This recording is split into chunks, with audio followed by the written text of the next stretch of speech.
And now we are joined by Dr. Amira Sabek. She is a strategic management and educational leadership expert. Good afternoon.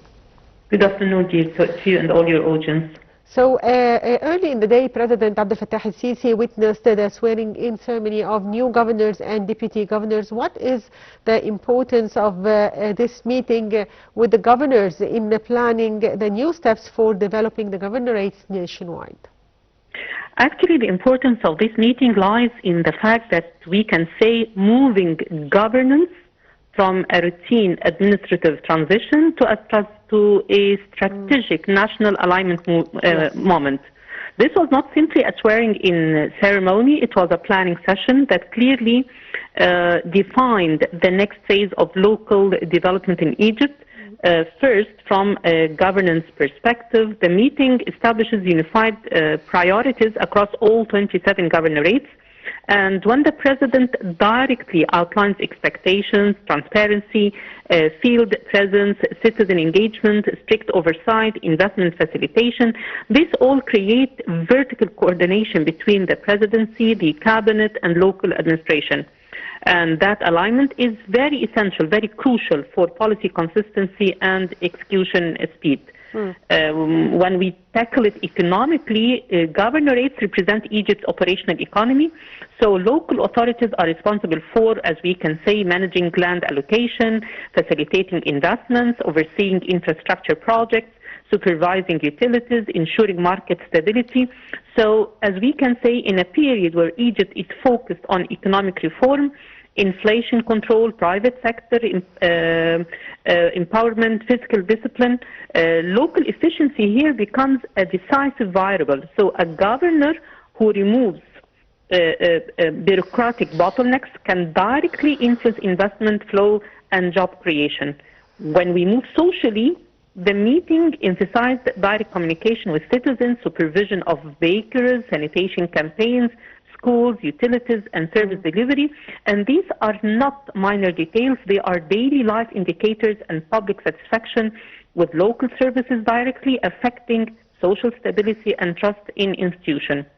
I believe that the meeting also was focusing on development initiatives such as the National Rural Development Program Hayat Karima that requires strong governor level monitoring to ensure cost control, timeliness, quality standards, and the success of such large-scale initiatives depends more on local execution than central planning. So the emphasis on the meeting was on combating land encroachments.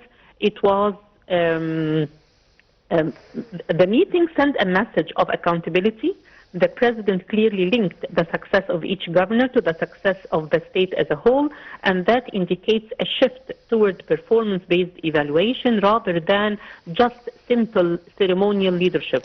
So this meeting is important because it transforms the role of governors from, as we said, from being administrators to development managers.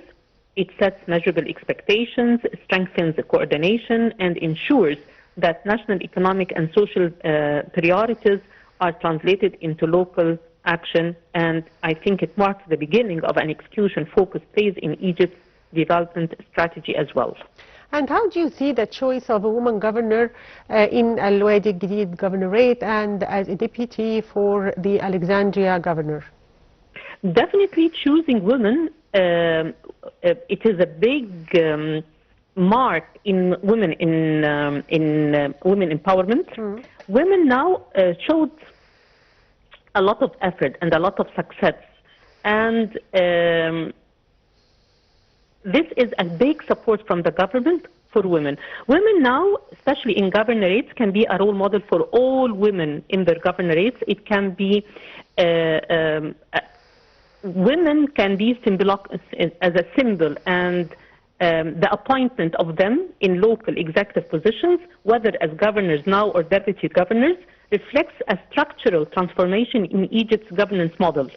Over the past decade, women's representation in public office has significantly expanded, and we can say that global economic studies consistently show that increasing female participation in leadership improves governance quality, improves transparency, as well as social investment. talking about this, we can mention the World Bank and the UNDP data that indicate that countries that expand women's labor force participation experience measurable GDP gains. So when we talk about Egypt, female labor force participation remains around 15 to 18%, which indicates untapped economic potential. But now when we talk about the local governance in particular benefits, when we benefit from women leaders, there will be we expect a lot of development, especially in education, health, sanitation, social protection, and it reflects big empowerment for women, great social trust, stronger participation from the female side, and I think this will make a change for the view of women's role in Egypt. So one final question, Dr. Amira. The head of state also stressed on the importance of utilizing resources and tools available in different governorates in order to achieve tangible results that benefit the public. What's your take on this? Definitely. Now, when we talk about our resources, we are not talking about how much resources we have, yes, but we are talking more about how to use them. We can say that we are talking now from a shift from resource expansion to resource optimization. In the past decade, Egypt has invested heavily in infrastructure, utilities, road networks, new cities, digital systems, rural development. The critical issue now is not necessarily the availability of assets, but how efficiently they are managed at the local level.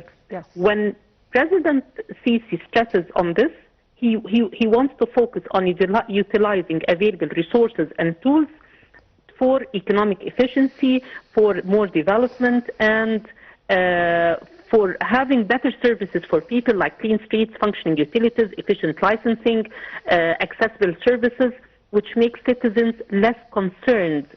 By the way, yes, citizens are less concerned with plans. They are more concerned with execution, and that's what we are looking forward in the coming era. Yes, I'd like to thank you, Dr. Amira Sabek, Strategic Management and Educational Leadership Expert. Thank you for being with us. And back to our news. Prime Minister Mustafa Madbouli sent a congratulatory message to President Fattah al-Sisi on the approaching holy month of Ramadan. Madbouli expressed sincere congratulations and best wishes.